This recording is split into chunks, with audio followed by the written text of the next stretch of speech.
Hi, my dear students. So, you all are welcome in this session of SS where we were discussing our ongoing chapter in social and political life, which was the Indian Constitution. Until now, we have seen कि constitution के अंदर किस तरह से कुछ rules बताए हुए हैं कंट्री को गाइड करने के लिए। हमने नेपाल की एक स्टोरी देखी थी जहाँ पे जो मोनार्ची सिस्टम की गवर्नमेंट थी उसको हटा के डेमोक्रेटिक गवर्नमेंट बनाई गई थी, उसका कॉन्स्टिट्यूशन डिज़ाइन हुआ था। फिर हमने एक स्टोरी देखी हुई थी जिसके अंदर अनिल और सुरेश, जो क्लास के अनिल मॉनिटर था, उसने अपना पावर का मिसयूज़ करके सुरेश को पनिशमेंट दिलाई हुई थी। और इसी तरह से हमने ये भी डिस्कशन किया था कि कॉन्स्टिट्यूशन के अंदर कुछ ऐसे लीडर्स होते हैं कंट्री के अंदर जो अपने पावर का मिसयूज़ कर सकते हैं। अब आज एक हम दूसरी स्टोरी देखने वाले हैं जहाँ से हम कॉन्स्टिट्यूट करते हैं और स्टार्ट कर रहे हैं आज की स्टोरी। तो यहाँ पे एक सिचुएशन दी हुई है पिक्चर के अंदर जहाँ बॉयज़ क्रिकेट प्ले कर रहे हैं और गर्ल्स कोई अलग गेम प्ले कर रही हैं। तो आइए देखते हैं हम यहाँ पे। The games period is about to begin. Game का पीरियड अभी शुरू ही होने वाला है। तो गर्ल्स बोल रही है let's play basketball today for a change. तो गर्ल्स स्कूल के अंदर ये पीरियड है, तो गर्ल्स बोल रही है बॉयज़ को कि आज चलो बास्केटबॉल खेलते हैं। तो इससे चेंज भी आ जाएगा क्योंकि क्रिकेट तो हम रेगुलरली गेम्स के पीरियड में प्ले करते हैं। तो वहीं पे बॉयज़ बोलते हैं कि no we will play the cricket, कि हम तो क्रिकेट ही प्ले करेंगे। अब किसी गर्ल ने कहा we always have to do what the boys want because they are in a majority.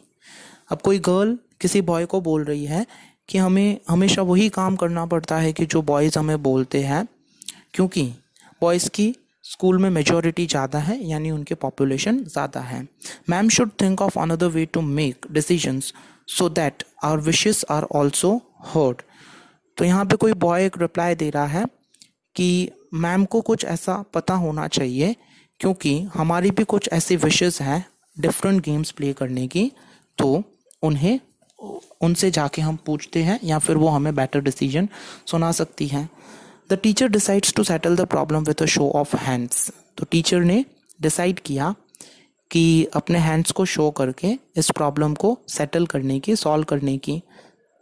तो एक बॉय है जो लाफ कर रहा है, he we have won, we have won. तो वहीं पे एक बॉय बोलता है he we have won, we have won, मतलब कि हम जीत गए, हम जीत गए। तो वहीं पर एक गर्ल बोलती है obviously there are more boys in the class. तो उसका रिप्लाई देते हुए गर्ल बोलती है कि आप लोग तो जीत ही जाओगे क्योंकि बॉयज़ की जो स्ट्रेंथ है वो ज़्यादा है as compare to the girls. Such unhealthy situations can occur in democratic societies too. इसी तरह से अनहेल्दी सिचुएशंस डेमोक्रेसी में अकर होती रहती है, सोसाइटी में अकर होती है, where a majority can continuously enforce decisions that exclude minorities and go against their interest. It means कि many a times जिन community की people, जिस धर्म की पीपल मेजॉरिटी में ज़्यादा नंबर में होती है, वो अपने डिसीजंस थोपती है उन माइनॉरिटीज़ लोग के ऊपर, उन लोगों के ऊपर कि जिनकी संख्या कम है, स्ट्रेंथ कम है, और उनके इंटरेस्ट यानी उनका इंटरेस्ट माइनॉरिटी का किस में है, उनके अगेंस्ट जाने की, खिलाफ जाने की कोशिश करती है। As the above story board illustrates, every society is prone to this tyranny of the majority. और इसी तरह से ऊपर की जो स्टोरी हमने पीछे डिस्कस की है, हर एक सोसाइटी इस टिरनी से परेशान है, मेजॉरिटी से परेशान है। Constitution usually contains rules that ensure that minorities are not excluded from anything that is routinely available to the majority. Constitution usually हमें ये रूल्स बताता है कि माइनॉरिटीज़ को हमें बाहर नहीं निकालना है, हमें मेजॉरिटी और माइनॉरिटी को इक्वली ट्रीट करना है। Another reason why we have a constitution is precisely to prevent this tyranny or domination by the majority of a minority. और दूसरा एक रीज़न ये है कि क्यों हमें कॉन्स्टिट्यूशन को प्रिसाइसली अडॉप्ट करना है, अपनाना है। तो इस तरह की जो माइनॉरिटी है देश के अंदर, कि मेजॉरिटी पीपल माइनॉरिटी पीपल को नेग्लेक्ट कर रहे हैं, तो कॉन्स्टिट्यूशन को अपनाना चाहिए हमें, और हमने अपना भी लिया है। This can refer to one community dominating other, और ये रेफर करता है कि किस तरह से एक कम्युनिटी किसी दूसरी कम्युनिटी को डोमिनेट कर रही है, यानी कि उनके खिलाफ जाने की बहुत बार कोशिश कर रही है। That is inter community domination, और members of one community dominating other members within the same community, that is intra community domination. और बहुत बार ये भी हमें देखने के लिए मिला है कि एक कम्युनिटी के पीपल दूसरी कम्युनिटी के पीपल के साथ में झगड़ा करते हैं, उनके इंटरेस्ट के खिलाफ जाते हैं, या एक ही कम्युनिटी के अलग अलग सब कम्युनिटी वाले जो पीपल होते हैं वो एक दूसरे के सामने जाते खिलाफ जाते हैं। The third significant reason why we need a constitution is to save us from ourself. तो जो थर्ड सिग्निफिकेंट इम्पॉर्टेंट रीजन है कि हमें कॉन्स्टिट्यूशन क्यों चाहिए, तो हमें खुद को अपने आप से बचाना है। कौन सा ऐसा पॉइंट है, टॉपिक है, दिस में साउंड स्ट्रेंज, ये सुनने में बहुत ही स्ट्रेंज लग रहा है कि हम खुद को खुद से कैसे बचा सकते हैं, right? But what is meant by this is that we might at times feel strongly about an issue that might go against our larger interest।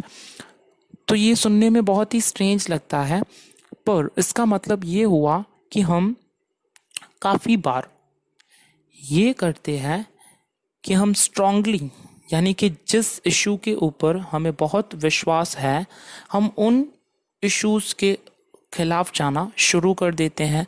And the constitution helps us guard against this, और constitution हमें help करता है इसको guard करने के लिए। इसको और अगर हम सिंपल तरीके से समझे स्टूडेंट्स, तो इसका मतलब ये हुआ कि काफ़ी बार हम अपनी मर्ज़ी चलाने के लिए दूसरों की मर्ज़ी की परवाह नहीं करते हैं, उनका इंटरेस्ट किस चीज़ में है हम उसे नहीं सोचते हैं।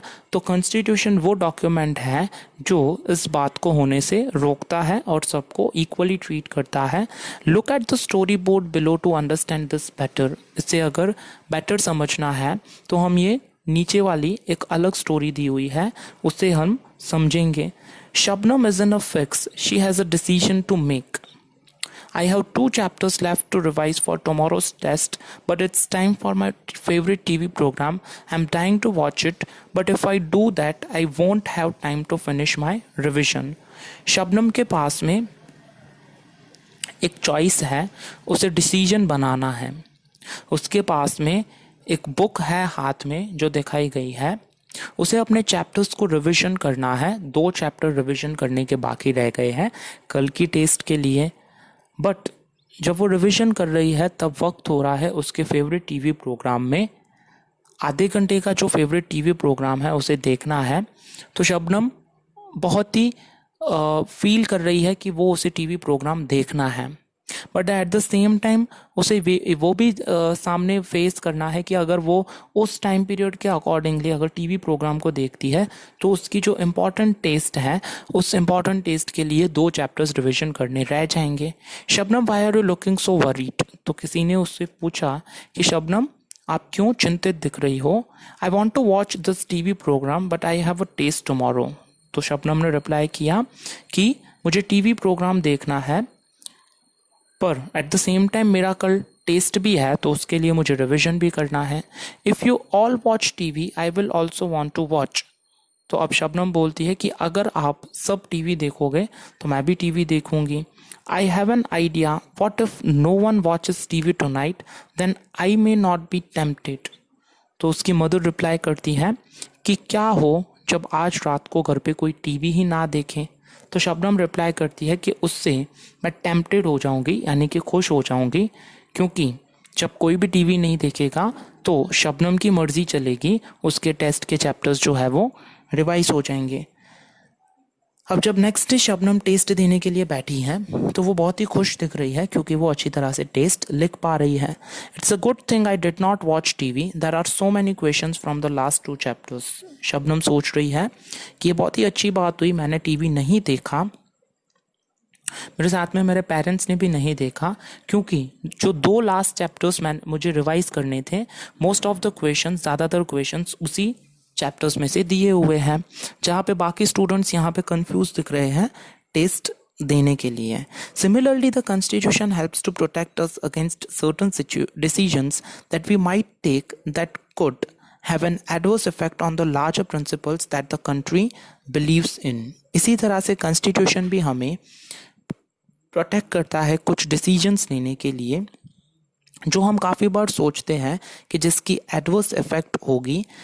कुछ प्रिंसिपल्स जो कि कंट्री के लिए बनाए गए हैं उसको विश्वास रखने के लिए। For example, it is possible that many people who live in a democracy might come to strongly feel that party politics has become so acrimonious that we need a strong dictator to set this right. अगर काफ़ी बार हमें ये भी देखने के लिए मिलता है कि ज़्यादातर लोग जो कि डेमोक्रेसी यानी कि लोकशाही में जी रहे हैं, डेमोक्रेसी का मीनिंग होता है कि ऐसी गवर्नमेंट जो लोगों ने बनाई हुई है for the people, by the people and to the people से हैं। तो काफ़ी बार डेमोक्रेसी के अंदर पार्टी पॉलिटिक्स इस तरह का होता है कि पर्टिकुलरली एक ही पार्टी जो होती है वो इस तरह से अपने डिसीजंस लोगों के ऊपर थोपती है, तो हमें ये महसूस होने लगता है कि एक स्ट्रांग ऐसा पर्सन चाहिए कि जो राइट बनाए, जो लोगों के इंटरेस्ट को प्रोटेक्ट करें। स्वेप्ट बाय दिस इमोशन, इस इमोशन से अगर हम थोड़ा सा हट जाएं, they may not realise that in the long run dictatorial rule goes against all their interest. तो लोगों को ये पता नहीं होता है कि अगर हम डिक्टेटर, तानाशाह वाली सरकार लेकर आए, जब काफ़ी बार पॉलिटिक्स के अंदर ये सोचते हैं लोग, तो इन फ्यूचर में जाके कुछ वक्त के बाद में ये पता चलेगा उन्हें कि उनका जो इंटरेस्ट है जिन बातों में, वो उन्हें पूरा करने के लिए नहीं मिलेगा। A good constitution does not allow these whims to change its basic structure. तो जब एक अच्छा कॉन्स्टिट्यूशन हम बनाते हैं तो ये हमें कभी भी अलाउ नहीं करता है कि लोगों के इंटरेस्ट को चेंज करना या इसका बेसिक स्ट्रक्चर चेंज करना। It does not allow for the easy overthrow of provisions that guarantee rights of citizen and protect their freedom. और ये हमें अलाउ नहीं करता है कि इजीली हम ओवरथ्रो कर दें उन प्रोविजंस का, उनको साइड में रख दें जो हमें राइट देता है हमारी फ्रीडम के लिए। इसका यही मतलब होगा कि कॉन्स्टिट्यूशन हमें ऑलवेज प्रोटेक्ट करने के लिए बनाया हुआ है और हम सिटीजन्स के लिए ही बनाया गया है, हमारे अच्छे के लिए। From the above discussion you will understand that the constitution plays a very important role in the democratic societies.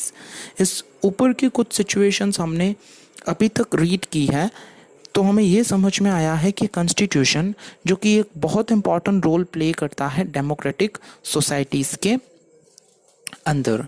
आइए देखते हैं यहाँ पर। Let us recap the reasons why the Constitution plays an important role in the democratic societies by recalling the constitutive rules that you have read about through these examples. चलिए देखते हैं कि Constitution किस तरह से यहाँ पे हम रिवाइज कर रहे हैं डेमोक्रेटिक सोसाइटी के अंदर कुछ कॉन्स्टिट्यूटिव रूल्स बनाने के लिए। इनके एग्जांपल्स हमने देखे। Example, the people of Nepal adopted a new constitution after the success of the people's movement for democracy. कि जिस तरह से नेपाल ने एक नया कॉन्स्टिट्यूशन अपनाया, वहाँ की मोनार्ची वाली गवर्नमेंट को हटा के डेमोक्रेसी गवर्नमेंट बनाकर, या Suresh the class monitor wrongly picks on Anil his classmate, या सुरेश जिसने अनिल को गलत ढंग से पकड़ा हुआ था अपना पावर यूज़ करके। The girls do not get to play basketball because the boys are majority in class. Girls को बास्केटबॉल खेलने के लिए नहीं मिला था क्योंकि बॉयज़ की स्ट्रेंथ ज़्यादा थी, वो मेजोरिटी में थे। Shabnam decides to revise her chapters instead of watching TV.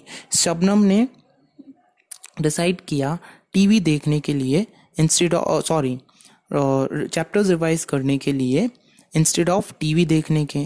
कुछ कॉन्स्टिट्यूटिव रूल्स है। It lays down ideals that define the kind of country that we want to live in. कुछ ऐसे आइडियल्स, कुछ ऐसे सिद्धांत दिए हुए हैं जो हमें डिफाइन करके बताता है कि हमें किस तरह का कंट्री चाहिए रहने के लिए।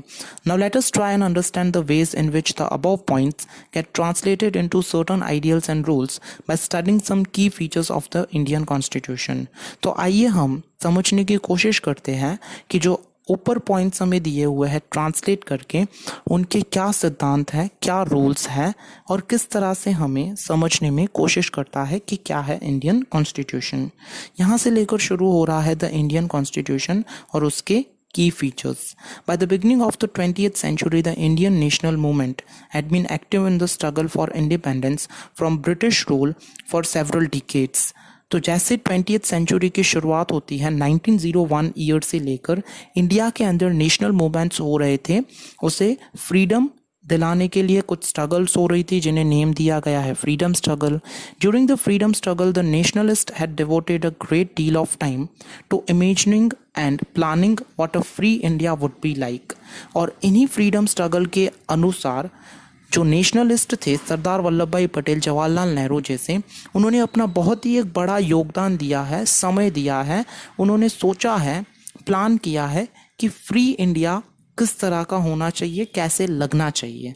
Under the British they had been force to obey rules that they had very little role in making. British government के अंदर उन्हें मजबूर होना पड़ता था, फोर्स किया जाता था कि ऐसे रूल्स को अपनाना कि जिनका बहुत ही कम रोल है कॉन्स्टिट्यूशन के अंदर और जिन्हें अपनाना उन्हें पसंद नहीं था.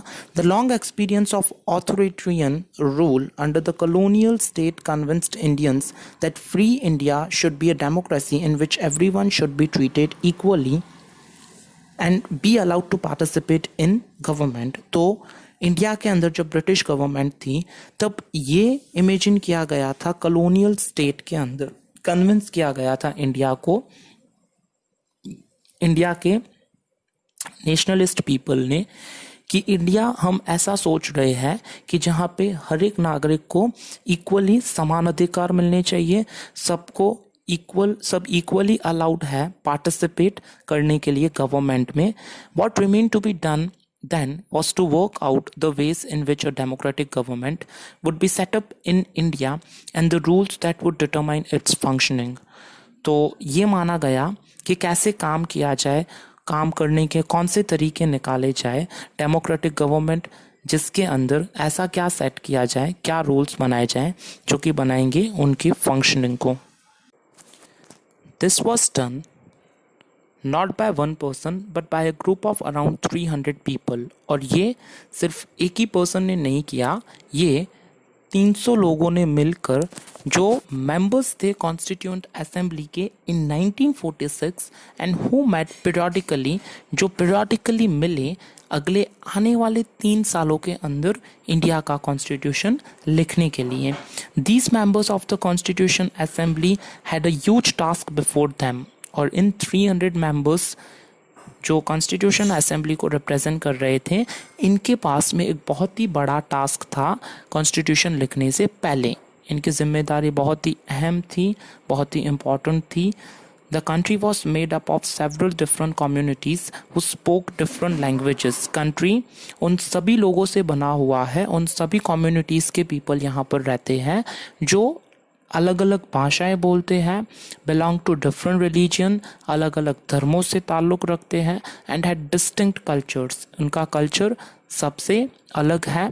Also when the constitution was being written India was going through considerable turmoil. तो जब कॉन्स्टिट्यूशन लिखा गया था उस पीरियड के दौरान इंडिया बहुत ही परेशानी और मुश्किलों का सामना कर रहा था. The partition of country into India and Pakistan was imminent. साथ ही साथ ये मुश्किल का सामना करना पड़ा कि इंडिया और पाकिस्तान का जो पार्टीशन हुआ, बंटवारा हुआ, वो सोचने वाली बात थी. Some of the princely states remained undecided about their future and the socio-economic condition of the vast mass of the people appeared dismal. कुछ प्रिंसली स्टेट्स इंडिया के लाइक हैदराबाद, जूनागढ़ एक्सेट्रा कुछ ऐसे प्लेसेस थे कि जहाँ के नवाब और किंग ने इंडिया के साथ में ज्वाइन होना मना सा कर दिया था. तो ये भी एक तरह की प्रॉब्लम थी इंडिया के लिए कि जहाँ पर कॉन्स्टिट्यूशन को लिख सके और अपना सके एंटायर इंडिया के अंदर. All of these issues played on the minds of the members of the constituent assembly as they drafted the constitution. और ये सभी इशू हर एक उन पीपल के माइंड पे डिस्प्ले कर रहा था कि जब हम कॉन्स्टिट्यूशन को ड्राफ्ट करेंगे तो कोई प्रॉब्लम नहीं होनी चाहिए. They rose to the occasion and gave this country a visionary document that reflects the respect for maintaining diversity by preserving national unity. और ये ओकेशन के लिए मौके की खोज में थे और कंट्री को एक विजनरी डॉक्यूमेंट देने वाले थे जिसको रिस्पेक्ट के साथ में सबकी डाइवर्सिटी जो अलग अलग विभिन्न धर्मों के लोग रहते हैं उन्हें प्रोटेक्ट करके रखना नेशनल यूनिटी के साथ में, यानी कि राष्ट्रीय एकता के साथ में. The final document also reflects this concern for eradicating poverty through socio-economic reforms as well as emphasizing the crucial role the people can play in choosing their representatives. और फाइनल डॉक्यूमेंट ये भी रिफ्लेक्ट करता है कि किस तरह से गरीबी को मिटाना है और क्या रोल प्ले करता है ये डॉक्यूमेंट लोगों को अपने रिप्रेजेंटेटिव्स यानी कि गवर्नमेंट चूज करने के ऑप्शन देने के. So we have well aware discuss today in this session that how the constitution is protecting each and every of our citizens, what are its key features. So hope students that you will watch this video. Until then, thank you for watching the video. In our next session we'll discuss the features of the Indian Constitution in our next session. So thank you for watching the video. Until then, very goodbye students.